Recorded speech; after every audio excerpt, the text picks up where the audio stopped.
Kashyap, Aryan has shared his grandfather's video, sharing an interesting news. खोकला माणसाला खोकला झाला की तो लगेच डॉक्टरकडे जातो आणि डॉक्टर त्याला अँटीबायोटिक्स गोळ्या देऊन त्याचा कफ घट्ट करतो. माझा जो उपचार आहे तो आयुर्वेदिक आहे.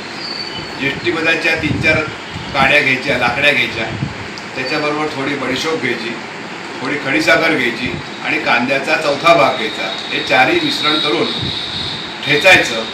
2 कप पाण्यात उकळवून 1 कप पाणी झालं की ते रात्री झोपताना गाळून प्यायचं. हा झाला काढा. आणि तेच जो आपला जो राहिलेला भाग असतो तो झाकून ठेवायचा. सकाळी तोच पुन्हा त्याच्यात पाणी घालून आणि गाळून ते प्यायचं. हा झाला काढा.